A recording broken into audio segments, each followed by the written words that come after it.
اللہ کے نام سے جو رحمان اور رحیم ہے، اور بہت درود اور سلام پیارے نبی حضرت محمد صلی اللہ علیہ وآلہ وسلم پر۔ صحیح بخاری کی ایک حدیث، صحیح بخاری کا ایک باب جو کہ حضرت معاویہ بن ابی سفیان رضی اللہ عنہما کے حوالے سے ہے، اس کا کچھ تذکرہ جو ہے وہ کرنا چاہ رہا ہوں۔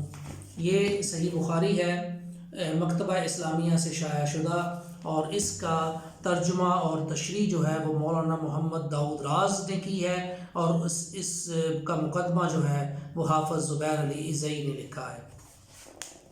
اس باب کے شروع میں ایک تشریح جو ہے وہ موجود ہے، وہ میں پڑھ دیتا ہوں، لفظ بلفظ پڑھتا ہوں تاکہ آپ لوگوں کو سمجھنے میں آسانی رہے۔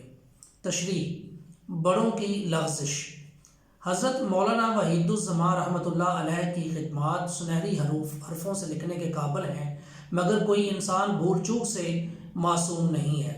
صرف انبیاء علیہم السلام کی ذات ہے جن کی حفاظت اللہ پاک خود کرتا ہے۔ حضرت معاویہ رضی اللہ تعالیٰ عنہ کے ذکر کے سلسلہ میں مولانا مرحوم کے قلم سے ایک نامناسب بیان نکل گیا۔ الفاظ یہ ہیں، مترجم کہتا ہے، صحابیت کا ادب ہم کو اس سے مانع ہے کہ ہم معاویہ کے بارے میں کچھ کہیں، لیکن سچی بات یہ ہے کہ ان کے دل میں نبی کریم صلی اللہ علیہ وآلہ وسلم کے اہل بیت کی محبت نہ تھی۔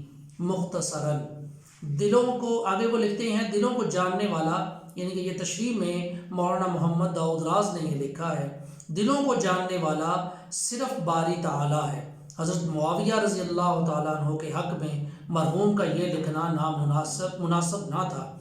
خود ہی صحابیت کے ادب کا اعتراف بھی ہے اور خود ہی ان کے ضمیر پر حملہ بھی۔ انا للہ و انا الیہ راجعون۔ اللہ تعالیٰ مرحوم کی اس لغزش کو معاف فرمائے اور حشر کے میدان میں سب کو وہ آگے آیت قرآن کی ہے، وَنَزَعْنَا مَا فِي صُدُورِهِم مِّنْ غِلٍّ، یعنی کہ سورہ الاعراف کی آیت 43 کا مصداق بنائے، آمین۔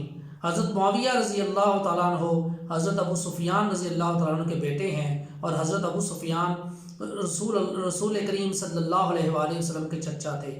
بعمر 82 سال 60 ہجری میں حضرت معاویہ رضی اللہ تعالیٰ عنہ نے شہر دمشق میں وفات پائی۔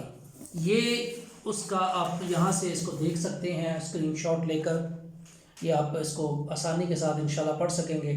تو ذرا ان الفاظ پر بھی غور کیجئے، اور یہ صحیح بخاری ایک دفعہ پھر بتا دوں کہ مکتبہ اسلامیہ سے شائع شدہ ہے، اور اس کا مقدمہ حافظ زبیر علی عزئی نے لکھا ہے۔ جزاک اللہ خیرہ۔ السلام علیکم ورحمۃ اللہ۔